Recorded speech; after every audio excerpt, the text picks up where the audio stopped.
What's up, everybody? Welcome back to the channel. It's been a minute. It's been several minutes, but I'm back. Just wanted to talk about a couple of things here. I kind of wanted to make this a Switch 3 month review, some kind of thing, but it kind of turned into what I'm playing currently and what I'm playing and managing with my backlog. So it's going to be kind of like a 2-section video. It's going to be a 3-month review and my thoughts on the current library of Switch games and my overall thoughts of the games that are currently on the Switch that I've been playing since its launch back in June. And then I'm also going to talk about just kind of like how I'm tackling my backlog. I think that'll be fun to discuss the two things. I'm putting them together because they're not totally unrelated. But let's start with the Switch games. Switch 2 has been honestly a really great experience so far. I think one of the last videos I made about it was kind of negative. Rightfully so, in my opinion. I'm not going to focus too much on the negatives, but I am going to talk about a couple of things that I do like, one of the things that I don't really like, namely specifically one of the games that I'm not enjoying as much as I thought I was going to. But yeah, let's continue. So, rounding out my current playthrough of games on the Switch 2, I am currently finishing another run of Tears of the Kingdom with the new graphics. I've kind of been going between that and, just messing around with my original save on Breath of the Wild. And I'm also playing a lot of 3D World and Bowser's Fury.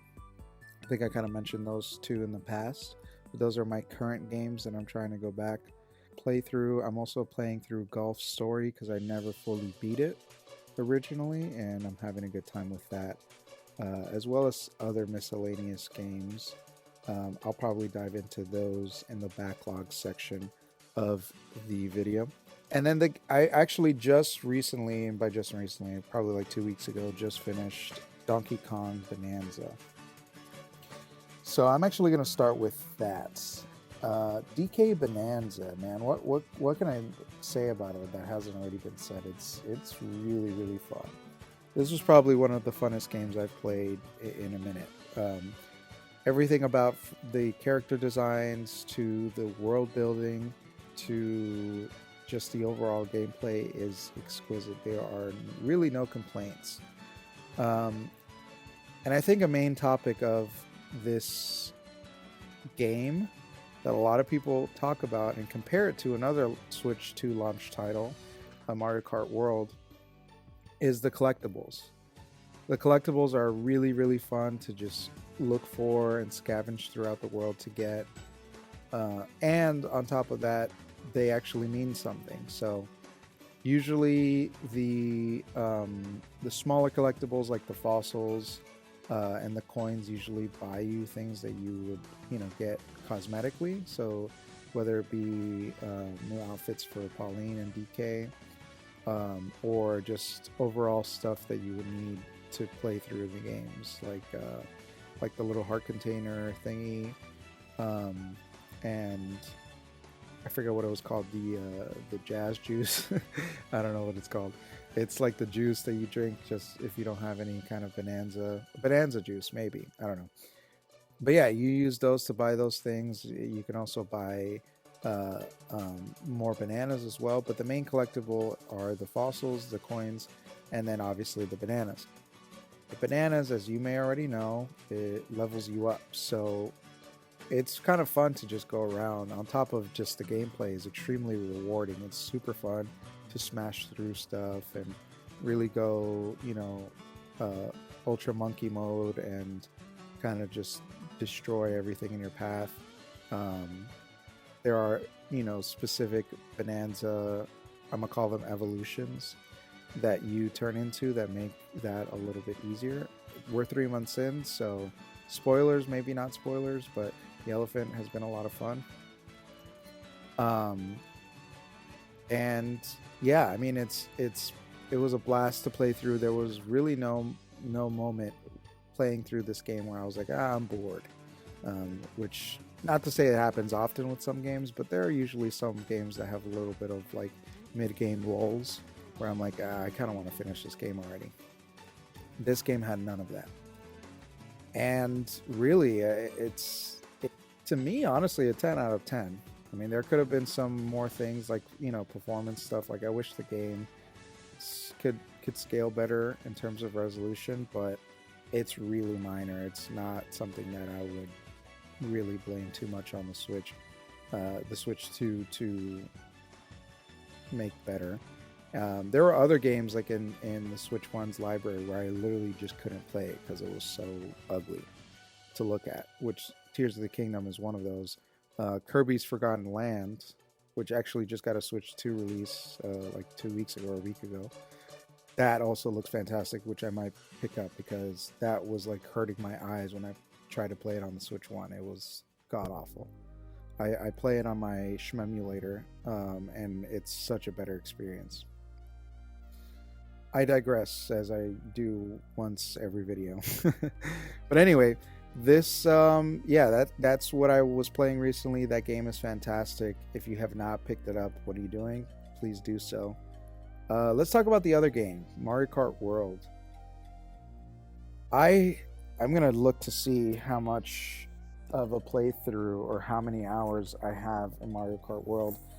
I would not suspect it is more than 15 hours, which for me is not a lot. I put a lot of hours in the Mario Kart 8. And I actually went back to Mario Kart 8 to kind of look at, hey, maybe I'm being too harsh on this thing, or, whatever. And yeah, Mario Kart 8, the gameplay is so, it's very different. It's hard to it's kind of hard to compare the two games because they do really feel like different games, but I really don't have any incentive to play Mario Kart World. I didn't have incentive to play Mario Kart 8, but it was just so fun playing it online that I just did. Nowadays, I crave for a combination of the two, the gameplay style and the aesthetic of Mario Kart World with the online of Mario Kart 8. Because the online situation, I'm sure you've heard about it. It is rough. It's rough. Like, yeah. My Switch says I'm playing Mario Kart World for 10 hours or more, which is probably accurate. I've only played it that long. I can't get past there's no story mode. The free roam is boring. I don't like, it's cool. You go around 30 minutes, you drive around, you try to get some new costumes and whatnot, and the game looks fantastic and it feels great, but there's no incentive for me. I wish there was kind of like, like Need for Speed Heat, where you just drive around the open world and you do missions, or like GTA, like classic open world game type thing, where you go around and you do these objectives. And they have that with the P-switches and the coins and all that garbage, but that's not real. It's not. Those are things that I would say that you would get on top of an actual story structure in an open world game. And then the online, they butchered it. They butchered it with how, well, on top, like, you can debate if having 24 players is a cool thing.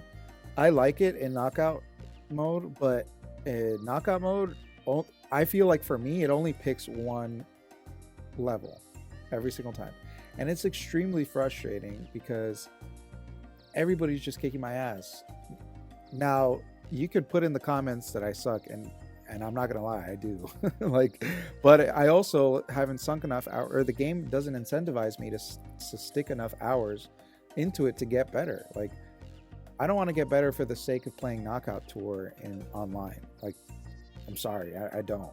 Especially if I'm playing the same level or series of levels or whatever you call it, every single race. Like, I'm not even joking. I think I've only played maybe 2 variations of Knockout Tour, which is insane considering how many different parts of the world there are to actually play. And then when you play a normal race, when I want to play, you know, I get home from work and I just want to play a race online, it's the in between tracks. And like once you've done them once, you kind of seen them all, and I guess that's cool, but it's not my jam. So suffice it to say, I didn't give Mario Kart World a real review for that exact reason. I didn't feel like it had enough. I didn't feel like I forced myself to play enough of the game to have an honest opinion on it. I think 10 hours is more than enough, and I'm probably going to play it, you know, every time, maybe when people come over, and that's it. But to put it in perspective, on this Switch, or my save Switch for Mario Kart 8 Deluxe, which I don't think this is accurate, it says I played for 55 hours or more.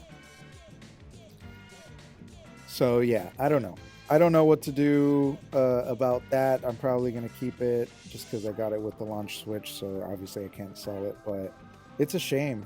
It really is a shame, and it kind of puts into perspective, like, I don't think that this is, I hope this isn't the only Mario Kart World Mario Kart game for the Switch 2, and if it is, I hope that they put serious updates into it, because this will not itch my Mario Kart need for the next 10 years.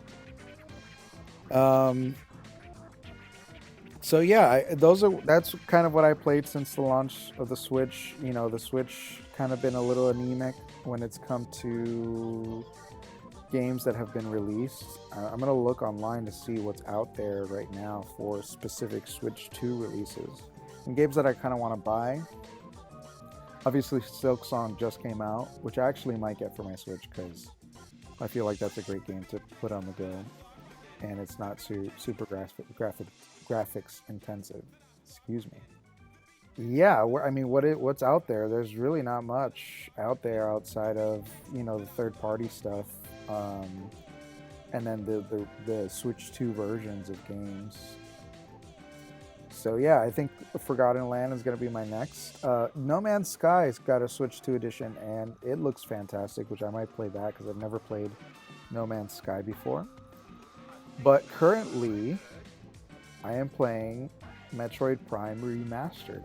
I've never played it on my Switch. I played it on my Shmemulator, but I never bought the actual version, and I bought it, and I'm playing through it, and it looks great. It's very fun. I've got maybe like 8 to 9 hours in it so far. I just started a new Super Mario Galaxy run on Mario 3D All-Stars. Obviously, both of the Zeldas have made it onto my Switch. I've been playing a lot of them.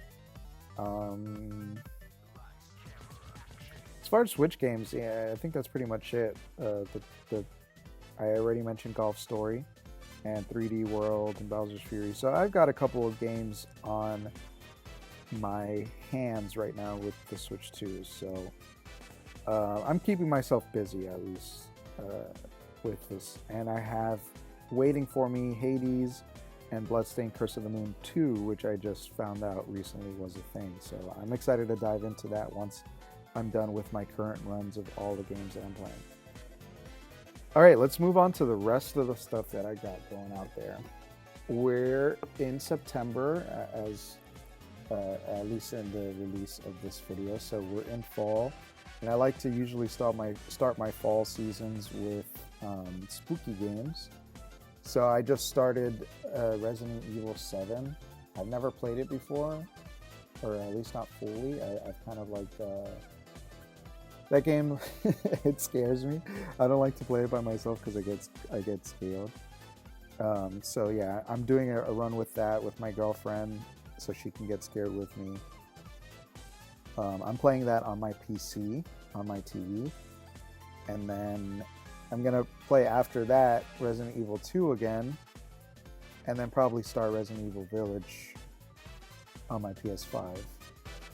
On my PC, I'm also going to finish another run of BioShock Remastered, Fallout 3. I'm playing it on this new low-powered Ryzen 3 laptop that I found for $50, and it plays it really well, and I can take it with me, and like I said, I paid $50 for that thing. I did upgrade the RAM to 32 gigabytes from 4 gigabytes. That was the only real upgrade that I did, but other than that, it came stock.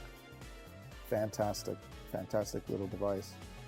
I'm still playing my Xbox 360, which I haven't been playing as often because I am kind of structuring my office so that I can put my TV that's in there on a stand where I can move it around for future videos and just when we have more than one thing going on in our living room. And also it's a little easier for me to play on there, so that's kind of been my recent project. But I have been playing Black Ops 1 again there, and Gears of War 1, and Mortal Kombat vs. the DC Universe, which was a surprising pick that I've never played before, and I've been having a lot of fun revisiting it. It's a surprisingly simple fighting game in the sense that the mechanics aren't very complicated. But I'm a sucker for crossover anything. So I'm excited to get through the story mode on that. And then for PS5, Resident Evil Village is what I want to finish, but I've been playing a lot of GTA, the remastered trilogy, with my girlfriend because she loves GTA. I'm also trying to finish Stellar Blade, which it's taken me forever to do so. Mostly because every time like I go deep on a run with Stellar Blade, some new game or some other game really takes my attention. And then I'm like, oh crap, I gotta play that again. So there's that. And then Last of Us Part 2, which is also part of the fall spooky season playthrough. Eventually in October, I'm probably gonna play some Luigi's Mansion as per my tradition in October to play it. Maybe I'll actually have my girlfriend play that. We might do it on stream. Who knows? If you guys have any recommendations for games that I should play to round out 2025, please let me know. I'm like trying to get into really... Here, I'm going to give you guys parameters if there are any comments on this.